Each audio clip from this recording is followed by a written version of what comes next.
Last time I went live, a lot of dumb shit happened. And now, I'm gonna be on edge now. More dangling. Alright, so when the accuser gets canceled, now this is one of my favorite videos ever. This is like one of my favorite moments on like YouTube. Where where someone accuses the other of doing something horrific that like deserves cancellation, or like people who make false accusations to cancel somebody end up getting canceled themselves. I think an example that I could think of something like this happening is Nick is Not Green. Nick is Not Green tried to cancel Super Mega for over dumb shit that a YouTuber called Lex Updog said. To be fair, he was believing a friend's story, but when you're taking it to your platform and you're, doing it as a professional job talking about this shit, you got to get the facts right. And, Nick is Not Green didn't get the facts right. He got some shit wrong. He doubled down, and then now I've never really heard of him anymore. I think he quit YouTube for good. I mean, goddamn, bro. So anyways, that's an example I can find of, YouTubers getting canceled for shit. But here we go. YouTube from Fox Acamito, I think that's how you call it. When the accuser gets canceled. Let's get it. The biggest mistake of his life was entirely of his own making. God fucking damn it, bro. I might have to...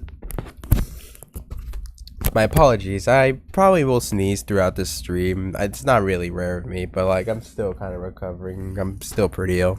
Story begins back in May 2024 with a video essayist of the name In Praise of Shadows. Oh my gosh, I remember this person. Yes, In Praise of Shadows. Dude, that guy made the most loser video I've ever done in my entire life. I wanted to cover this guy so bad, but I was like overwhelmed with the amount of bullshit that he spewed. Basically, he tried to make a video about he's basically like a horror YouTuber that makes videos about like horror movies or whatnot.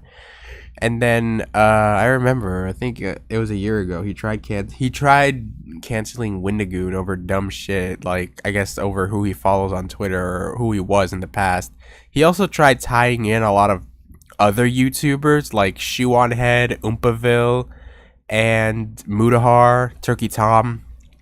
Like he tried tying all those people into like one thing, and it failed completely. It completely backfired on him. And In Praise of Shadows, I think, is now out of the internet right now, I believe, because I feel like because in his response he doubled down, he tripled down about the whole shit that the amount of bullshit that he spilled online, and that just got him more hate, and that probably got him canceled, to be fair. Just spewed into irrelevancy. Real name, Zane. Zane often made content about horror movies and received relative success for it, with multiple videos of his achieving view counts in the hundreds of thousands, if not millions. Let's go, bro. However, his generally positive reputation would be utterly destroyed because of a single video. That video was called Bad Conservative Horror Movies, which was immediately spotted by Wendigooners within 15 minutes. And we'll get to why that's important in just a moment. The video would very quickly disclose its political allegiances after Zane made an offhanded remark about having attended a redneck horror convention in North Carolina. It became very obvious very fast that Zane had a very strong left-wing bias. Now, in theory, this shouldn't be a problem. Yeah, it's not really a problem to be a lefty. Most people that make video essays probably have some sort of political allegiances, and in your video essay, you're more than allowed to look at a subject from a political perspective. Especially if you do it quite often, you'll more than likely build up an audience that have the same views as you. However, if you're ever going to make a politically biased video essay, you must make sure that your arguments have a basis in reality. Otherwise, people will call you out, and they won't be wrong for doing so. And one very common damning theme in the Bad Conservative Horror Movies video is that In Praise of Shadows would constantly make jabs at conservatives without actually having any real evidence to back his points up. A lot of his points were just mere opinion. Yeah, they were only like opinions and bullshit that just spews out of his head. Like how left-leaning horror often reflects real-world experience, whereas conservative horror is more focused on consumerism and entertainment, with like, what the fuck does that even mean? Like, isn't horror, like, in general entertaining? No real entertainment? Emotion or meaning behind it. Now, this doesn't make for a good video. Poorly backed up points that are just trying to reaffirm your own self-beliefs.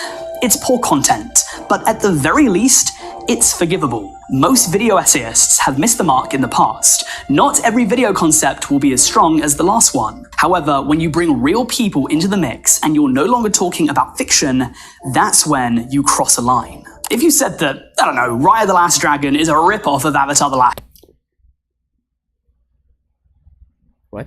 Airbender, it would be insanity to get cancelled because of that, unless the most toxic Twitter... Oh my gosh, yes. This is how In Praise of Shadows' viewpoint is. What the fuck? Trolls and self-cannibalizing leaks around found it, but the second that you bring real people into the conversation, now if you make claims that are not based in reality and you don't have the proof to back it up, whatever you say will still have real consequences. And so That's when true. In Praise of Shadows then began mentioning real YouTubers, the video changed from baseless but harmless to a direct, ill-informed attack. The main attack he levied was against Wendigoon, a very successful YouTuber who, if you've watched this channel for a long time, I would suspect you know, because he's mainly known for iceberg, conspiracy theory, and horror content, which back in the day I used to make quite a lot. On a personal level though, Wendigoon is also a proud Christian, and he's made a lot of content in the past about religion. However, In Praise of Shadows, within his video, made huge broad strokes and overgeneralizations, implying that Wendigoon, like many proud Christians, have ties to far-right extremism.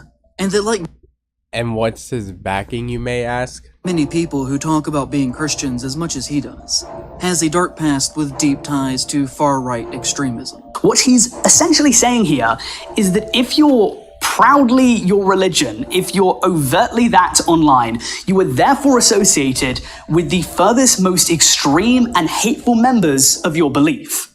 Which is like the most insane shit that like I've ever heard in my entire life. Like, no, that's not what it really means.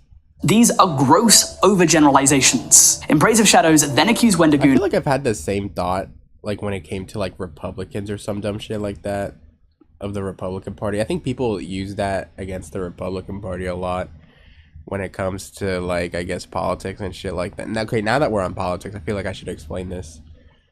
I guess people use that against like because they believe every single Republican is like some MAGA weirdo on fucking online that just wants to like get Twitter points or like believes in deranged shit, which I don't believe that's the case. I feel like you need to talk to like a fucking Republican to like understand one. Me personally, I haven't talked to one yet, and I don't know if I probably will, but I feel like if in order to like understand why they voted for who, I feel like I need to like, I guess, speak to them and like talk to them like face to face, like human to human, not like somebody online, not like some stranger online. of being part of the Boogaloo Boys, a far-right group, because he used to have a username that was Boogaloo Boy. Wendigoon dismissed these accusations years ago on a Reddit thread, but in Zane's mind, because of the username, because of his speculated right-wing stance, because of Hawaiian shirts of all things, and because he's The most insane part about that is that he was also wearing a Hawaiian shirt that video. associated with the dirty devil that is Turkey Tom, he's confirmed to be a member of the far right. This is very weak source for an allegation. Unless you have any confirmation, anything that is concrete, you shouldn't be saying these things. But then things get even worse. The next accusation he makes is that because Wendigoon is from Appalachia, which is a very white, Christian, conservative area of the United States, that all but confirms it. Deep Appalachia is very white country, and for the most part, is exceptionally racist. genuinely in this part of the country, you have to assume that any white person you meet is racist unless they show you otherwise. What he's essentially doing here is he's grouping together an entire He's just grouping Wendigoon to these like groups of like racists. community of people, millions and millions of people, and acting as if they're all a monolith, that They're all the same. all act the same way and vote for the same person and do the same things and hold the same views, which, when discussing bigotry and racism, is extremely hypocritical. As you might expect, the video was very obviously panned, and In Praise of Shadows received intense backlash from basically every content creator that he mentioned. Well, all but one.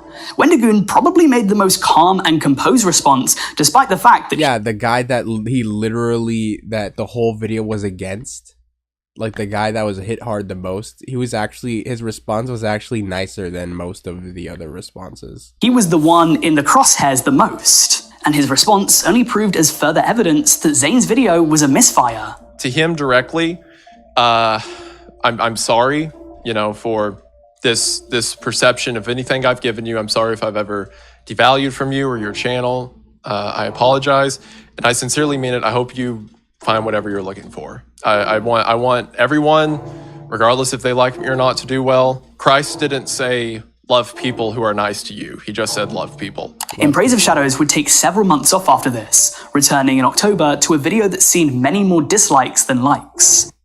Yeah, he's not doing much. Yeah, he's not doing well. Scream, autonomy of a franchise. Dude, the fall off of Scream is actually insane. Didn't they like fire one of the actors because they made some like pro-Palestine tweet or something, and then that caused Jenna Ortega to like leave the Scream franchise as well. Like, Scream is on a downward trajectory. And in fact, to this very day, his videos still see a lot of hate. Their performances are also much weaker.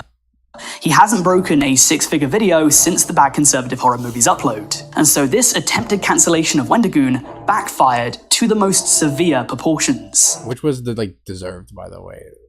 To this very day, Like, I don't have any empathy for what's his face, Zayn.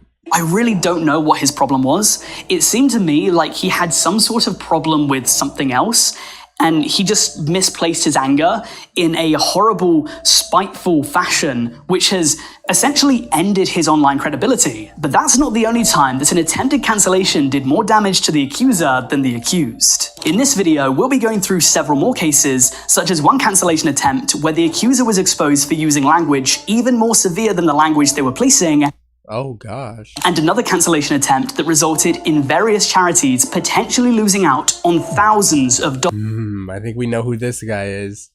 We definitely know who this guy is. This is definitely freaking Ian Joma. dollars. But for now, Actually, no, Anissa's husband. allow me to turn your attention to the most recent Anissa's fucking boy toy. story we have today. It concerns a, dare I say it? Minecraft Oh dear. YouTuber. So you already know that things are about to get spicy. Skeppy? I think I've heard of this guy before. Who accused him? So our story is about a man known as Skeppy.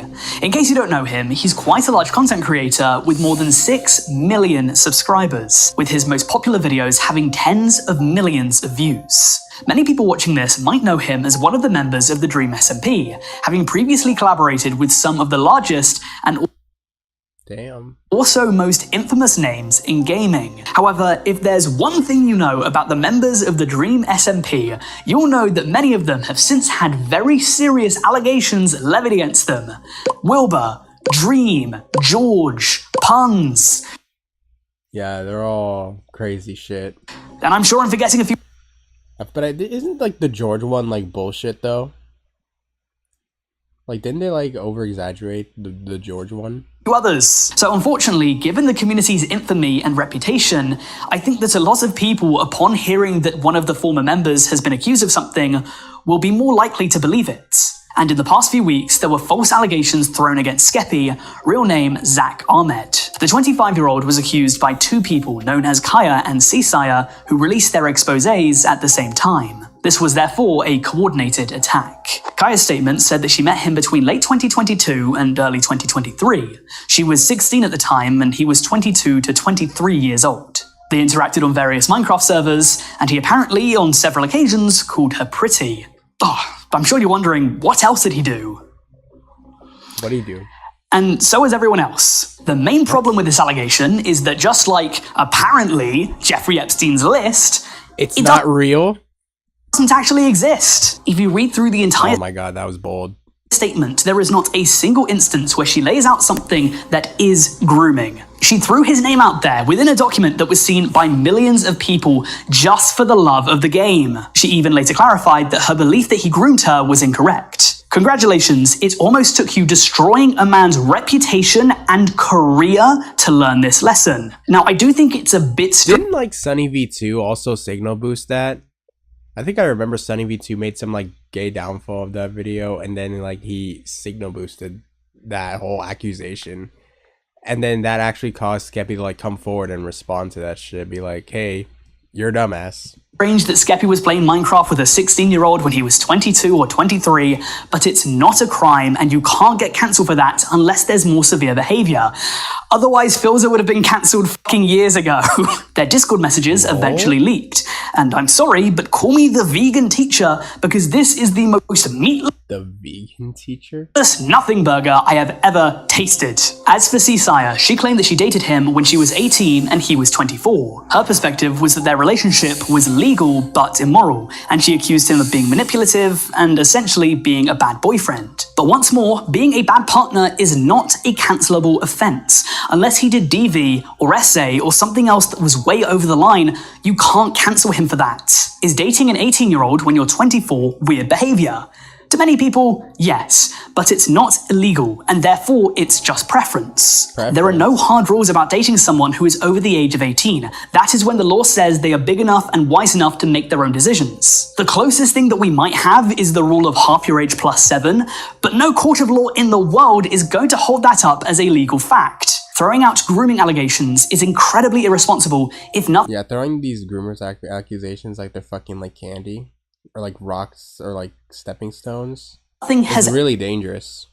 actually happened. Skeppy would make a video response to the allegations where he said this. Hey, okay, so I'm making this update video to talk about a few things, mostly regarding the community post I put out a few days ago. Basically, there was an account that put out some horrible, serious, and fake allegations about me. It had spread on the internet quickly, and eventually it was all taken back and deleted because the accusations were just completely false from the start. I'm glad the users retracted, deleted, or apologized for what they posted, but it certainly did not undo all the harm it caused. So I'm deciding right now if I want to file a lawsuit. But in the meanwhile, I ask that nobody sends hate or threats or anything like that to these people because that's just not going to help anyone. Given that these two might be seeing legal action now, I would definitely argue that this cancellation attempt backfired to the most severe proportions. There has been a very disturbing rise of fake allegations made over the past several years. Skeppy is not the only person to go through this. So let me know down below in the comments section if you want to see me make a full video on fake allegations,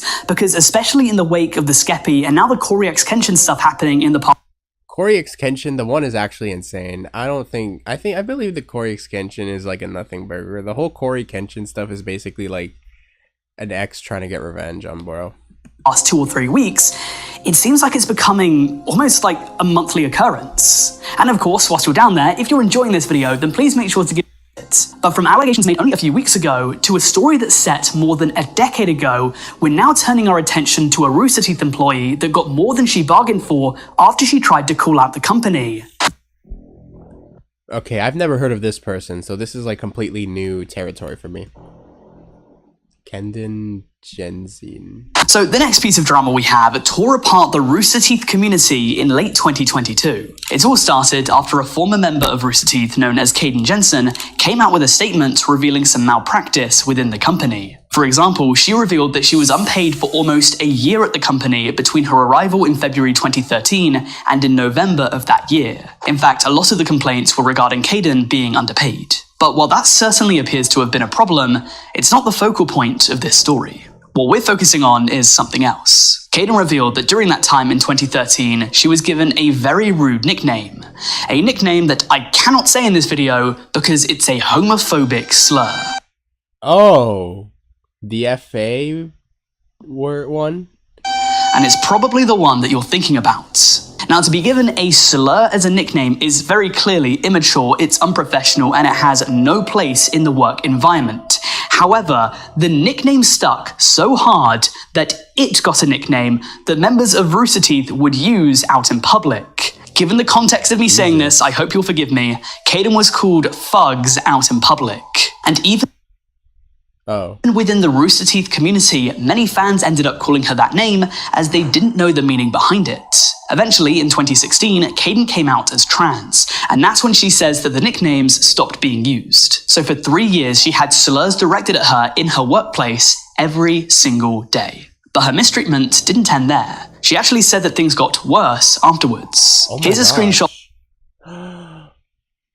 Jesus. of her statements TLDR, so pause now if you want to read it. Now, you might be wondering to yourself, screenshot Unpaid contract work, F word reported to HR when nothing was done, 100 Christmas bonus, $100, long time. Anytime I was mistreated, make fun of. 15-hour work day. 2016 came out as trans, homophobic harassment started, transphobia harassment started. Acting manager lied to the community and harassed me. HR did nothing. Founding fathers knew and did nothing.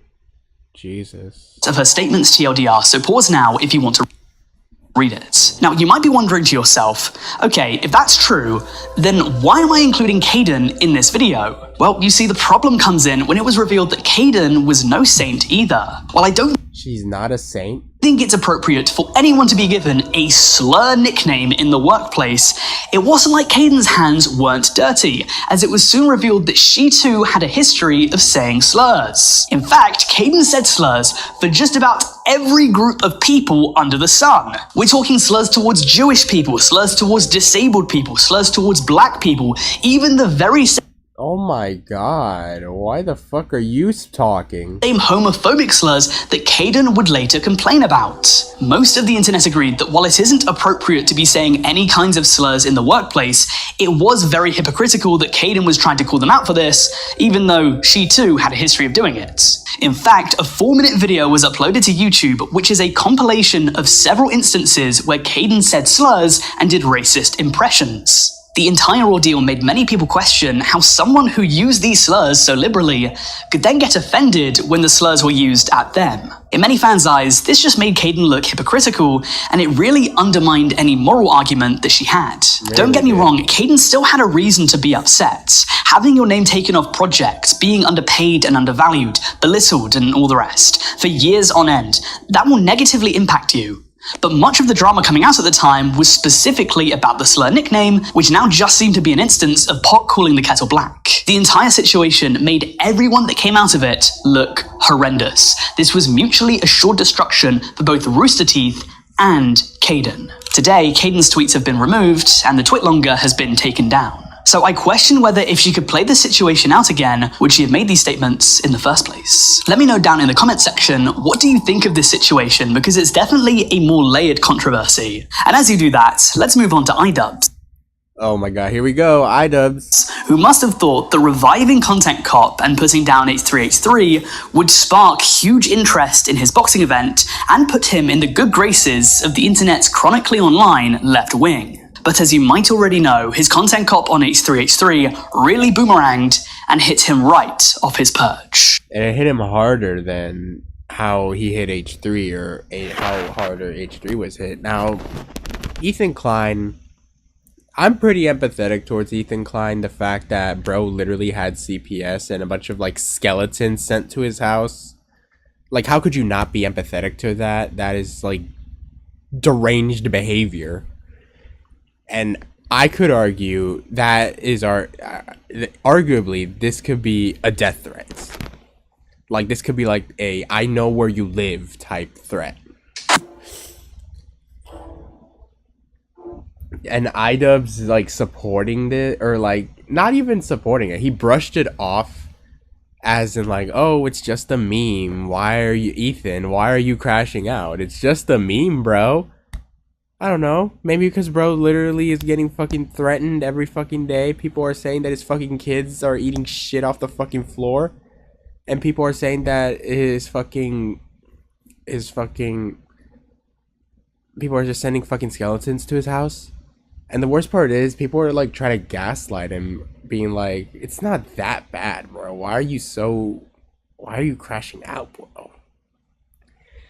And then he's like playing this concern trolling game throughout like his entire content comp. It's really insane.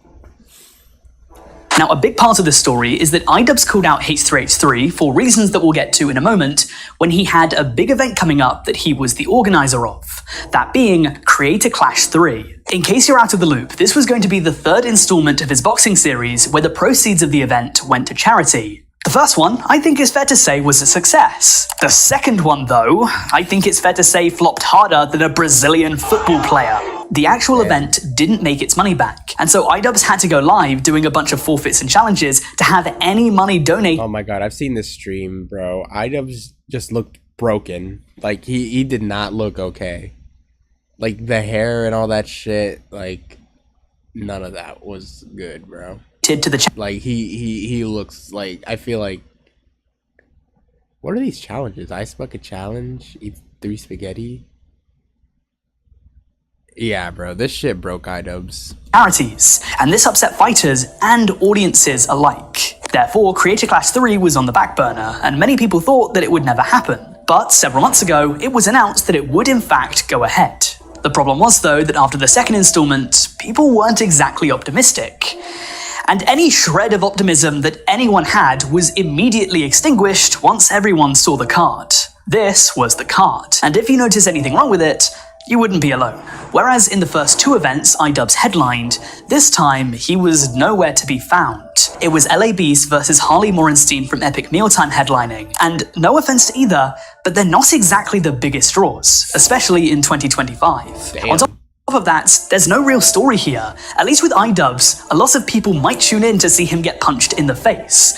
People don't have the same reaction to Harley Morenstein or LA Beast. What the event organizers fail to realize, and this is something that should seem obvious, is that bad blood, drama, and conflict sell Will not help you. tickets. The mean, best that boxing too. matches, YouTube or otherwise, are the ones where you believe that the 2 competitors actually hate each other. Now, you don't need to have bad blood for all of them. This is a charity event at the end of the day. We as fans understand. You don't even need to have it be real beef. Probably 99% of boxing beef is fake. But you need to make it seem like the competitors hate each other, because otherwise, especially when you have no conflict like Creator Clash had, it just makes the entire event seem one note and dull. And no one is going to buy a ticket to see it if they think the event will be boring. The gimmick of content creators stepping into a boxing ring and fighting, by this point, is probably about a decade old. We've seen it happen before. You need to give us, as fans, something new. Now, I have to admit that some of these names are big, and while I don't think that the event would have succeeded, perhaps it wouldn't have been a total failure. But then iDubbbz goes and attacks H3H3, who is actually a friend of iDubbbz in the past. Which is more insane. How the fuck are you gonna attack your own friend for this dumb fucking shit? All things considered, this was the season finale for the unemployed. The cornerstone of iDubbbz's content cop on H3H3 was that he and Hassan Piker, huge names in the live streaming world, had a podcast together. But then, after the Israel-Palestine conflict went down, their relationship very quickly imploded. Now, essentially everyone involved in this content cop has said some pretty reprehensible things in the past. They're all controversial creators. Hassan, H3, and especially Frogan. Oh my god, Frogan. The best thing that iDubbbz could have done in this situation was sit out of it, for several reasons. Number one, there were people Yeah, there were, literally, in the cards, such as Lena Ayad, that were very close to H3H3. yeah, literally H3's, the wife of H3's employee. I believe that she works on his podcast. Her husband does. Not sure about her, though. She dropped out within 2 weeks of the content cop. Number 2, the people that he's now aligned with have more cons than pros. Harley Morenstein, one of the headline fighters, dropped out because he didn't like that iDubbbz was now associated with Hassan. It sounds like common sense, but when it comes to a boxing event, you have to keep the headliners happy. In theory, they're who most people are coming to see. And I'm sorry, but Hassan fans and Frogan fans will not be watching this event. You don't get anything from defending them. And they're not going to promote it either. Like, as much as they say they will, like, they're not going to do it. And I've never seen Frogan or Denims or Hassan even promote the shit. Number 3, it was generally deemed as a bad content cop. It has just over a 50-50 like to dislike ratio. It caused unnecessary heat and overshadowed the event, and it led to iDubbbz and Anissa stepping away. But then things got even worse, as it was later revealed that iDubbbz and Anissa were going to receive 34% of the event's profits. To many That's insane. onlookers, this made any point that iDubbbz was making about morality and ethics null and void if he was going to take 34% of the profits away from a charity event. I think that a better route for him would have been to take that 34%, or potentially otherwise a split from the event's revenue, and directly donate it to a Palestinian charity. That would have allowed him to support the Palestinian cause whilst also allowing the event to go on unencumbered by this drama. But Yeah, that with that, yeah. takes us to July 2025, Which he canceled that shit. only 3 months after the content cop dropped. Well, first it was postponed. Earlier this month, it was announced that the event was fully cancelled, with no more ever to take place. Oh, From a purely no. event management perspective, the call-out utterly destroyed it. The fighters that spent months of their life training for this had now done it for nothing. Dude, if I was a fighter, bro, I would see red, bro. I would literally fight items, like, for free, bro. Like, literally, like, oh my god. If you're telling me I was training, like, for, like, months now, a long time now, just for my event to get canceled, bro, I am going to fucking see red, and I'm gonna use all that training that I've been using those months to fucking destroy items. Fans that spent their hard-earned cash to book flights and hotels now had to try and get a refund. And this went down as one of, if not the biggest event blunder in internet history. iDubbbz has done a lot that he regrets in his life. But I do wonder whether Yeah, he showgloats it about it all the time, that he learns empathy and that he hates himself in the past. Even though he literally revived Content Cop. Content Cop, guys, the Content Cop that iDubbbz said that is just morally bad and evil. And he even apologized to the victims of Content Cop, like Keemstar, Rice Gum, Tanamongu, those people. He apologized to because of the sick and bitterness of Content Cop. And now he revives it to go after Ethan Klein, his best friend. his handling of this situation will be near the top of that list. That said, if you don't want to have That's probably like the worst thing iDubbbz has done. regrets on the next video you watch, I think you should check out my video on the dark side of sympathy scams. These people also saw incredible backfires for faking to have disabilities, illnesses, and tragedy. Alright, well, I won't be taking a look at that. Maybe next video I'll be looking at that, but for now, I won't be.